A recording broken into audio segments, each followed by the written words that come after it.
আমার সোনার ময়না পাখি। হ্যাঁ ভাই আছি, আল্লাহ রাখছি ভালোই। হ্যাঁ দাঁড়া রয়েছি ভাই, আনমনা আনমনা লাগতেছে। আলেন ভাই, শুনলাম আপনি বলে এলাকার মাঝে খুবই বড় পণ্ডিত, যে যে প্রশ্ন করে সব প্রশ্নের উত্তর বলে দিয়া লাইতারুন আপনি।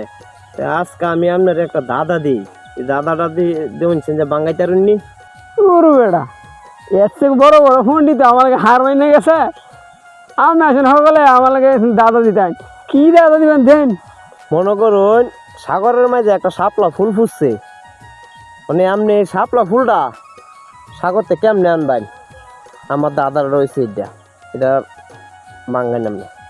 এটা নর্মাল দাদা লই আইছি, এর চেয়ে বড় বড় দাদা আমার কাছে লই আইবেন।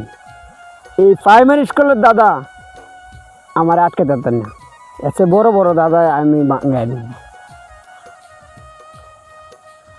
ঠিক হইতো, এটা তো একটা চিন্তার বিষয়। বড় একটা জাহাজ নেব, ওই জাহাজের মাঝে পাঙ্কা থাকবো না, ওই পাঙ্কাটা কাঁচে লয়ে যায় শাপলা ফুলটা বাড়িয়ে কাটিয়া আস্তে আস্তে ডেবে ডেবে কানি চাইবো। আমি খালি কানির থেকে সিরা লয়ে ঘোরাম। আরে বাবা, আমের মাথা তো ভাই সেই একটা মাথা। কি মনে করছেন আমি? আমার আমি তো আসলে এই এলাকার মাঝে বড় পণ্ডিত। কি মনে করছেন? আমেরে ক এত বড় পণ্ডিত আমি। আচ্ছা আজ যা আপনি আমার লগে পণ্ডিতই হচ্ছুন, ঠিক মতো নাটানিটা দিয়ে আমার একদিন আমেরে যারা দেখ না আমি কইতে যাই।